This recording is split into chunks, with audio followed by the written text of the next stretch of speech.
Halo teman-teman, Assalamualaikum warahmatullahi wabarakatuh.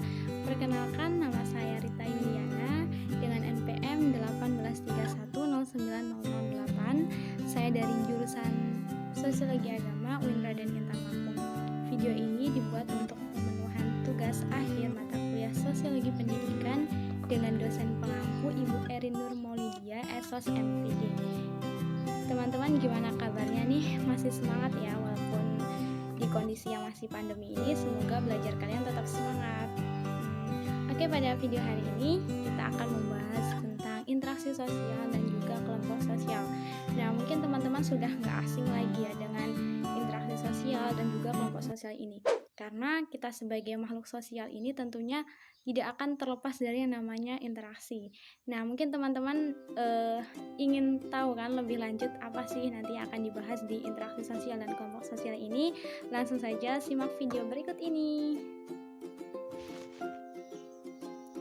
Oke, langsung saja di video ini kita akan membahas tentang interaksi sosial dan kelompok sosial. Setiap anggota masyarakat itu memahami adanya interaksi sosial yang sudah menjadi bagian yang integral dan tidak dapat dipisahkan dari masyarakat itu sendiri. Lalu, apa sih itu interaksi sosial? Interaksi sosial merupakan dasar terjadinya proses sosial. Nah, di sini proses sosial itu merupakan cara yang dilakukan antara per orang atau orang dengan kelompok atau kelompok dengan kelompok manusia yang saling bertemu dan terjadinya sistem hubungan tertentu. Tanpa interaksi sosial, maka tidak mungkin terjadi kehidupan bersama dalam masyarakat. Nah, jadi di sini dapat disimpulkan bahwasanya interaksi sosial itu adalah hubungan-hubungan sosial yang dinamis antara perorangan dengan kelompok maupun antara kelompok manusia dengan kelompok manusia. Yang selanjutnya yaitu syarat-syarat terjadinya interaksi sosial. Nah, di sini ada dua. Yang pertama yaitu kontak sosial atau sosial kontak. Kontak sosial adalah hubungan antara satu orang atau lebih dengan saling mengerti maksud dan tujuan masing-masing. Kontak sosial berdasarkan caranya dapat bersifat primer dan sekunder. Nah, kontak primer ini merupakan tanpa perantara, misalnya berjabat tangan ataupun tersenyum kepada orang lain. Sedangkan kontak sekunder itu adalah melalui perantara, bisa melalui telepon, surat, ataupun internet. Yang selanjutnya yaitu komunikasi. Nah, syarat terjadinya interaksi sosial itu adalah yang nomor 2 itu adalah komunikasi. Di sini, komunikasi adalah proses penyampaian pesan kepada seseorang sehingga pesan dapat diterima dan dipahami. Syarat terjadinya komunikasi itu ada dua. Yang pertama yaitu komunikan atau orang yang diajak komunikasi dan pesan yang ingin disampaikan. Nah, selanjutnya syarat-syarat terjadinya komunikasi. Nah, di sini yang pertama yaitu adanya pengirim, adanya pihak penerima, adanya pesan yang ingin disampaikan, dan adanya tanggapan dari pihak penerima. Ciri-ciri interaksi sosial.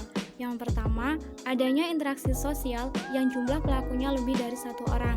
Yang kedua, adanya komunikasi antar individu satu dengan individu yang lain. Yang ketiga, mempunyai maksud dan tujuan yang hendak dicapai. Dan yang keempat, dipengaruhi oleh faktor waktu yang akan menentukan reaksi yang berlangsung. Faktor-faktor yang mendasari terjadinya interaksi sosial. Di sini ada beberapa faktor yang akan mendasari terjadinya interaksi sosial. Yang pertama adalah imitasi. Imitasi merupakan kecenderungan untuk meniru sikap, tindakan, tingkah laku, atau penampilan fisik seseorang. Nah, biasanya proses imitasi ini pertama kali terjadi dalam lingkungan keluarga. Yang selanjutnya yaitu sugesti. Sugesti adalah pemberian pengaruh pandangan seseorang kepada orang lain yang diterima tanpa berpikir panjang. Sugesti biasanya dilakukan oleh orang-orang yang berwibawa dan mempunyai pengaruh besar di lingkungan sosialnya. Yang selanjutnya yaitu identifikasi. Identifikasi itu merupakan kecenderungan atau keinginan dalam diri seseorang untuk menjadi sama persis atau identik dengan orang lain yang ditiru. Identifikasi itu merupakan kelanjutan dari proses sugesti dan imitasi yang telah kuat. Yang selanjutnya yaitu simpati. Nah, simpati ini adalah perasaan tertarik kepada orang lain dan membuatnya seolah-olah berada dalam keadaan orang lain. Misalnya adalah mengucapkan selamat dan menyatakan ikut bangga atas prestasi yang diperoleh. Yang selanjutnya yaitu motivasi. Nah, motivasi ini adalah dorongan, rangsangan, atau stimulan dari dalam diri seseorang untuk melakukan tindakan. Misalnya, Anda dipuji terhadap guru, karena memenangkan sebuah lomba. Nah, pujian itu secara tidak langsung memberikan motivasi kepada anak tersebut untuk lebih giat belajar. Yang terakhir yaitu empati. Empati adalah kemampuan untuk merasakan keadaan orang lain dan ikut merasakan situasi yang dia alami atau dirasakan orang lain. Misalnya ketika Anda mendengar berita menyedihkan mengenai nasib pengungsi korban meletusnya Gunung Kelut, nah di sini seolah-olah Anda itu ikut merasakan apa yang dirasakan oleh korban bencana tersebut. Selanjutnya, kelompok sosial. Manusia adalah makhluk individu yang tidak dapat melepaskan diri dari hubungan dengan manusia lain. Sebagai akibat dari hubungan yang terjadi inilah, kemudian lahirlah kelompok-kelompok sosial yang dilandasi oleh kesamaan kepentingan bersama. Kelompok atau grup adalah kumpulan dari individu yang berinteraksi satu sama lain, pada umumnya hanya untuk melakukan pekerjaan, untuk melakukan peningkatan hubungan antar individu, atau bisa saja untuk keduanya. Di sini ada beberapa definisi kelompok sosial menurut beberapa ahli. Yang pertama yaitu menurut Surjono Sukanto, yang mendefinisikan bahwasanya kelompok itu adalah himpunan atau kesatuan-kesatuan manusia yang hidup bersama karena saling berhubungan di antara mereka secara timbal balik dan saling mempengaruhi. Yang kedua menurut Paul B. Harton dan Chester Han, istilah-istilah kelompok sosial itu diartikan sebagai kumpulan manusia yang memiliki kesadaran akan keanggotaannya dan saling berinteraksi. Dan yang selanjutnya menurut George Humans, kelompok adalah kumpulan individu yang melakukan kegiatan, interaksi dan memiliki persamaan untuk membentuk suatu keseluruhan yang terorganisasi dan berhubungan secara timbal balik. Syarat-syarat terbentuknya kelompok sosial. Yang pertama, setiap anggota kelompok tersebut harus sadar bahwa dia merupakan sebagian dari kelompok yang bersangkutan. Yang kedua, adanya hubungan timbal balik antara anggota yang satu dengan anggota yang lainnya. Yang ketiga, terhadap satu faktor yang dimiliki bersama oleh anggota kelompok itu, sehingga hubungan antar mereka itu bertambah erat. Nah, hubungan ini dapat berupa nasib yang sama, kepentingan yang sama, tujuan yang sama, ideologi politik yang sama, dan masih banyak lagi. Yang keempat, berstruktur, berkaidah, dan mempunyai pola perilaku. Ciri-ciri kelompok sosial. Yang pertama, terdapat dorongan atau motif yang sama antar individu satu lain dengan yang lainnya. Yang kedua, terdapat akibat-akibat interaksi yang berlainan terhadap individu satu dengan yang lain berdasarkan rasa dan kecakapan yang berbeda-beda antara individu yang terlibat di dalamnya. Yang ketiga, adanya penegasan dan pembentukan struktur atau organisasi kelompok yang jelas. Dan yang keempat, adanya peneguhan norma pedoman tingkah laku anggota kelompok yang mengatur interaksi dalam kegiatan anggota kelompok untuk mencapai tujuan yang ada, berlangsungnya suatu keinginan, serta adanya pergerakan yang dinamik. Faktor-faktor terjadinya kelompok sosial. Yang pertama, kedekatan. Semakin dekat jarak geografis antara dua orang, semakin mungkin mereka untuk saling melihat, berbicara, dan bersosialisasi. Nah, disinilah akan terbangun sebuah kedekatan yang akan mendasari terjadinya kelompok sosial. Yang kedua, yaitu kesamaan. Yang dimaksud kesamaan di sini adalah kesamaan minat, kepercayaan, nilai, usia, tingkat intelijensi, atau karakter-karakter personal lain. Selanjutnya yaitu proses pembentukan kelompok sosial. Nah, di sini proses pembentukan kelompok sosial ini ada dua. Yang pertama yaitu keinginan untuk menjadi satu dengan manusia lain dalam masyarakat. Nah, kita sebagai makhluk sosial itu pasti tidak bisa melepaskan diri kita itu dari masyarakat. Kita akan selalu berkeinginan untuk hidup dengan masyarakat. Yang selanjutnya yaitu keinginan untuk menjadi satu dengan suasana akan dan di sekelilingnya. Terdapat dua teori.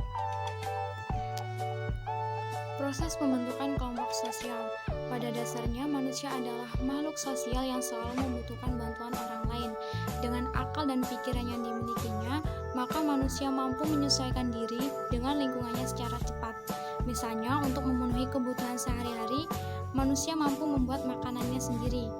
Akan tetapi, ketika manusia mempunyai masalah ataupun problem yang dia sendiri tidak bisa menghadapinya, biasanya manusia akan meminta bantuan orang lain untuk membantunya. Nah, di sini proses-proses pembentukan kelompok sosial itu ada dua. Yang pertama yaitu keinginan untuk menjadi satu dengan manusia lain dalam masyarakat.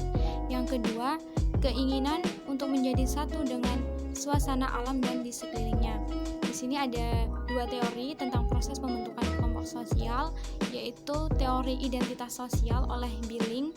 Di sini menurut Billing mendefinisikan bahwasanya kelompok itu sebagai kumpulan orang yang menyadari atau mengetahui adanya satu identitas sosial bersama. Yang selanjutnya itu ada teori identitas kelompok menurut Horowitz. Di sini dia menjelaskan bahwasanya suatu kelompok itu di tipe-tipe kelompok sosial. Di sini ada yang pertama ada klasifikasi dari Emil Durkheim, ada solidaritas mekanik dan solidaritas organik. Nah, kita bahas satu-satu dulu. Yang pertama ada solidaritas mekanik atau belum mengenal pembagian kerja. Nah, biasanya bentuk solidaritas ini, tiap-tiap kelompok itu dapat memenuhi keperluan mereka masing-masing tanpa memerlukan bantuan atau kerjasama dengan kelompok di luarnya. Nah, selanjutnya itu solidaritas organik atau sudah mengenal pembagian kerja. Nah, bentuk solidaritas ini biasanya bersifat mengikat sehingga unsur-unsur di dalam masyarakat tersebut saling bergantung. Karena adanya kesaling ketergantungan inilah, ketiadaan salah satu unsur itu mengakibatkan gangguan pada kelangsungan hidup masyarakat. Yang selanjutnya itu ada klasifikasi Ferdinand Tönnies.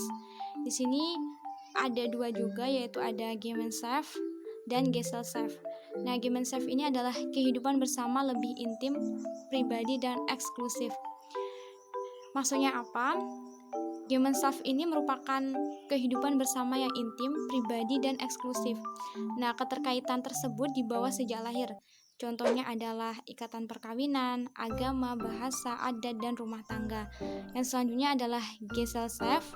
Di sini adalah bersifat sementara. Di sini Gesellschaft itu merupakan kehidupan publik di mana sekumpulan orang yang hadir bersama, tetapi masing-masing tetap mandiri. Nah, Gesellschaft ini bersifat sementara dan semu. Contohnya adalah ikatan pekerja dan ikatan pengusaha. Yang selanjutnya yaitu klasifikasi oleh Robert K. Merton. Di sini ada membership group dan reference group. Nah, membership group ini adalah tercatat secara fisik, nominal group member dan peripheral group member. Nah, di sini suatu kelompok sosial di mana setiap orang secara fisik itu menjadi anggota kelompok tersebut, atau bisa juga diartikan sebagai suatu kelompok sosial yang para anggotanya itu tercatat secara fisik. Nah, di sini tadi kan dibagi menjadi dua ya, ada nominal group member dan peripheral group member. Nah, nominal group member ini adalah orang yang dianggap masih berinteraksi dengan kelompok sosial yang bersangkutan oleh anggota lain, meskipun interaksinya tidak intens ya. Nah, sedangkan peripheral group itu dianggap sudah tidak berhubungan lagi dengan kelompok yang bersangkutan, sehingga kelompok tersebut tidak mempunyai kekuasaan apapun atas kelompok tersebut. Selanjutnya yaitu ada reference group. Reference group ini kelompok sosial menjadi acuan dalam berperilaku maupun mengembangkan kepribadian para individu yang tidak tercatat secara fisik dalam keanggotaan kelompok tersebut. Oke, selanjutnya yang terakhir ada klasifikasi menurut W.G. Summer. Nah, di sini dia mengelompokkan menjadi dua, ada kelompok dalam atau in group dan kelompok luar atau outlet group.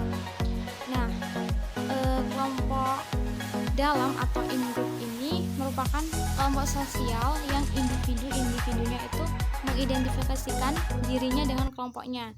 Nah, di kalangan in group ini dijumpai seperti persahabatan, kerjasama, keteraturan, dan kedamaian. Yang selanjutnya yaitu kelompok luar atau out group. Nah, apabila in group berhubungan dengan out group, maka muncullah rasa kebencian, permusuhan, ataupun bisa perang. Nah, rasa kebencian itu diwariskan dari satu generasi ke generasi lain dan bisa menimbulkan perasaan solidaritas dalam kelompok. Anggota kelompok menganggap kelompok mereka sendiri adalah pusat segala-galanya. Oke, dari pembahasan tadi dapat kita ulang kembali ya bahwasanya interaksi sosial dan kelompok sosial ini merupakan satu kesatuan yang tidak dipisahkan, di mana kita sebagai makhluk sosial ini tentunya akan hidup saling berkelompok. Nah, dari kelompok inilah sehingga menghasilkan adanya suatu interaksi sosial. Baik, Demikian tadi video dari saya. Semoga teman-teman semuanya paham dari apa yang saya jelaskan tadi ya. Dan semoga video ini bermanfaat. Terima kasih. Wassalamualaikum warahmatullahi wabarakatuh. Sampai jumpa.